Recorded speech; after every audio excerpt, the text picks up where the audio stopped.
Om Sai Ram. This is Sai Satcharitra, chapter 39. This chapter covers the following: Baba's knowledge of Sanskrit, his interpretation of a verse from the Gita, and the construction of the Samadhi Mandir. Some believed that Baba did not know Sanskrit, and Hemadpant wrote another chapter, chapter 50, refuting that notion. As that chapter deals with the same subject matter, it is incorporated into this chapter. Preliminary: Blessed is Shirdi, blessed is the Dwarka Mai where Shri Sai lived, and blessed are the people of Shirdi whom he obliged and for whom he travelled such a long distance. Shirdi was at first a small village, but it attained great importance on account of his contact and became a tirtha, or a holy place of pilgrimage. Equally blessed are the women folk of Shirdi. Blessed is their whole and undivided faith in him. They sang the glories of Baba while bathing, grinding, pounding corn, and doing other household work. Blessed is their love, for they sang sweet songs which calm and pacify the minds of the singers and listeners. Baba's interpretation. Nobody believed that Baba knew Sanskrit. One day, he surprised everyone by providing a good interpretation of a verse from the Gita to Annasaheb Chandorkar. A brief account about this matter was written by Mr. B.V. Dio, retired Mamlatdar, and published in Marathi in the Shri Sai Leela magazine. Short accounts of the same are also published in Sai Baba's Charters and Sayings and in the wondrous Saint Sai Baba, both by B.V. Narasimha Swami. Mr. B.V. Dio has also written an English version of this in his statement dated 27th September 1936. As Mr. Dio had first-hand information about this matter from Annasaheb himself, his version is given below. Annasaheb Chandorkar was an avid student of the Vedanta. He had read the Gita with its commentaries and prided himself on his knowledge in that domain. He fancied that Baba knew nothing of all this, or of the Sanskrit language. So Baba one day pricked that bubble. These were the days before crowds flocked to Shirdi, when Baba had solitary talks at the masjid with a few devotees. Nana was sitting near Baba and was massaging his legs and mumbling something to himself. Baba: Nana, what are you mumbling to yourself? Nana: I am reciting a verse in Sanskrit. Baba asked, What verse? Nana: It's from the Bhagavad Gita.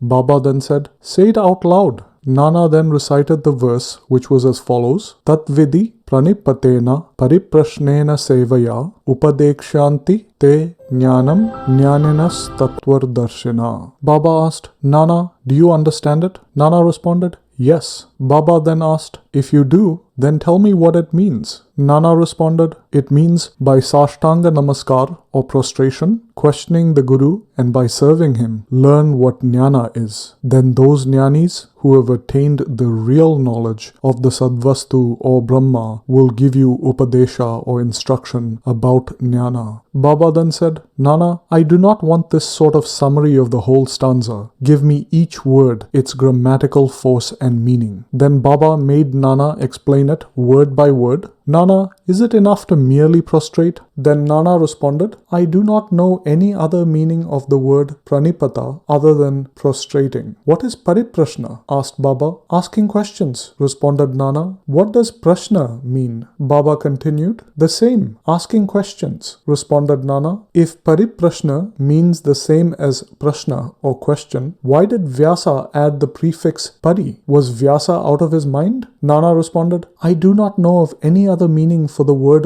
pariprashna. Baba then said, Seva, what kind of seva is being referred to? Nana answered, Service, the kind we always do. Baba then followed up, Is it enough to just render such service? And Nana replied, I do not know what more is signified by the word seva. Baba then said, in the next line, Upadekshanti te jnanam, can you replace the words jnanam with any other word? Nana responded, yes. Baba asked, what word? And Nana then replied, ajnanam. And Baba again asked, using that word instead of jnanam, can any meaning be made out of the verse? No, the rules of the language give no such construction, Nana retorted. Baba then said, never mind if it does not. Is there any objection to using the word ajnanam jnana if it gives a better sense? Nana said, I do not understand how to interpret it by placing ajnana in it. Baba then continued, why does Krishna ask Arjuna to see jnanis or tattvadarshis and to prostrate before them and serve them? Was not Krishna a tattvadarshi, in fact a jnani himself? Yes, he was, but I cannot understand why he referred Arjuna to other jnanis, replied Nana. Baba then asked, have you not understood this? Nana was humiliated. His pride was knocked on the head. Then Baba began to explain. It is not merely enough to prostrate before jnanis. We must surrender before them completely. That is, sarvasva sharangati. Mere questioning is not enough. The question must not be asked with any improper motive to trap the Guru and catch mistakes in his answer, or out of idle curiosity. It must be serious and with the objective of achieving moksha or spiritual progress. Seva is not rendering service, retaining still the feeling that one is free to offer or refuse service. One must feel that he is not the master of the body and that the body is the Guru's and exists merely to render service to him. If this is done, the Sadguru will show you what jnana is. Nana did not understand what was meant by saying that a Guru teaches ajnana. Baba then explained, how is jnana upadesh, imparting of realization, to be effected? Destroying ignorance is jnana. A verse of the Jnaneshwari commenting on the Gita says, is there anything in jnana besides the destruction of ignorance? Expelling darkness means light. Destroying duality or dvaita means non-duality or advaita. Whenever we speak of destroying dvaita, we speak of advaita. Whenever we talk of destroying darkness, we talk of light. If we have to realize the Advaita state, the feeling of Dvaita in ourselves has to be removed. That is the realization of the Advaita state. The disciple, like the Sadguru, is really the embodiment of jnana. The difference between the two lies in the attitude, realization, and divine manifestation. The Sadguru is Nirguna, Sat Chit Ananda. He has taken a human form to elevate mankind and raise the world. But his real Nirguna nature is not affected even a bit through this process. His state of being or reality, divine power, and wisdom remain undiminished. The disciple also is in fact the same, but the disciple's soul is overlaid by the effect of the samaskaras of innumerable births in the shape of ignorance about the fact that he is in fact Shuddha Chaitanya. As stated in the Gita, he gets the impression, I am the jiva, a creature, humble and poor. The Guru has to root out these offshoots of ignorance and has to give upadesh or instructions to the disciple held spellbound for endless generations by the ideas of his being a creature, humble and poor. The Guru imparts in hundreds of births the teaching, you are God, mighty and opulent. Then he realizes a bit that he is God in reality. The perpetual delusion under which the disciple is laboring, that he is the body, that he is a creature or jiva, and that God, Paramatma, and the world are different from him, is an error inherited from innumerable past births. From actions based on it, he has derived his joy, sorrows, and mixtures of both. To remove this delusion, this error, this root ignorance, he must start the inquiry. How did such ignorance arise? Where is it? And to show him this is called the Guru's Upadesh. The following are instances of ajnana. I am a jiva or creature. The body is the soul. I am the body. God, the world, and the jiva are different. I am not God. Not knowing that the body is not the soul. Not knowing that God, the world, and the jiva are one. Unless these errors are exposed, the disciple cannot know what God, the jiva, the world, and the body are, and how they are interrelated. To teach him these and destroy his ignorance is this instruction in jnana or ajnana. Why should jnana be imparted to the jiva, who is a jnanamurti? Upadesh is merely to show him his error and destroy his ignorance. Baba then added, Pranipata implies surrender. Surrender must be of the body, mind and wealth. Why should Krishna refer Arjuna to other jnanis? Sadbhakta takes everything to be Vasudev. That is, any guru will be Krishna to the devotee, and the guru takes the disciple to be Vasudev, and Krishna treats both as his prana and atma. As Sri Krishna knows that there are such bhaktas and gurus, he refers Arjuna to them so that their greatness may increase and be known. Construction of the Samadhi Mandir. Baba never made a fuss about the things he wanted to accomplish. Rather, he skillfully managed the circumstances and surroundings such that people were surprised at the slow but sure results attained. The construction of the Samadhi Mandir is an instance in point. Shriman Bapusaheb Bhuti, the famous multimillionaire from Nagpur, lived in Shirdi with his family. Once, an idea arose in his mind that he should have a building of his own there. Shortly after this, while he was sleeping in Dikshit's Wada, he had a vision. Baba appeared in his dreams and ordered him to build a Wada or mansion of his own with a temple attached. Shama, who was also sleeping there, had a similar vision. When Bapusaheb woke up, he saw Shama crying and asked him why he was crying. The latter replied that in his vision, Baba came to him and ordered him distinctly, build the Wada with the temple. I shall fulfill everyone's desires. Hearing these sweet and loving words, I was overpowered with emotions. My throat was choked. My eyes were overflowing with tears, and I began to cry. Bapusaheb was surprised to learn that both their visions were identical. Being a rich and capable man, he decided to build a Wada there and drew up a plan with Madhavrao or Shama. Kakasaheb Dikshit also approved of the plan, and when it was placed before Baba, he also sanctioned it immediately. Then the construction was started, and under Shama's supervision, the ground floor, the cellar, and the well were completed. Baba, on his way to and from the Lendi, also suggested certain improvements and changes. Further work was entrusted to Bapusaheb Jog, and as the building began to take shape, an idea struck Bapusaheb Bhuti. He felt that the building should have an open room or platform, and that in the center of the room, the image of Lord Krishna with the flute should be installed. He asked Shama to refer this matter to Baba and get his consent. The latter asked Baba about this when he was passing by the Wada. Baba gave his consent, saying, after the temple is complete, I will come there to stay. And staring at the Wada, he added, after the Wada is complete, we shall use it ourselves. We shall live, move, play, embrace each other, and be very happy. Then Shama asked Baba whether this was an auspicious time to begin work on the foundation of the central room of the shrine. Baba answered in the affirmative. Shama got a coconut broken and started the work. In due course, the work was completed, and an order was also given to paint a large image of Lord Krishna. But before it was ready, there was a new development. Baba became seriously ill and was about to pass away. Bapusaheb was very sad and dejected, and thought that if Baba passed away, his Wada would not be consecrated by the holy touch of Baba's feet. Thus, all the money spent, about 100,000 rupees, would be wasted. But the words, place me in the Wada, which came out of Baba's mouth just before his passing away, consoled everyone. In due course, Baba's holy body was placed and preserved in the central shrine designed for Lord Krishna, and the Wada thus became the Samadhi Mandir of Sai Baba. Thus, Baba became Lord Krishna. His wonderful life is unfathomable. Blessed and fortunate indeed is Bapusaheb Bhuti, in whose Wada lies the holy and pure body of Baba. Bow to Shri Sai, peace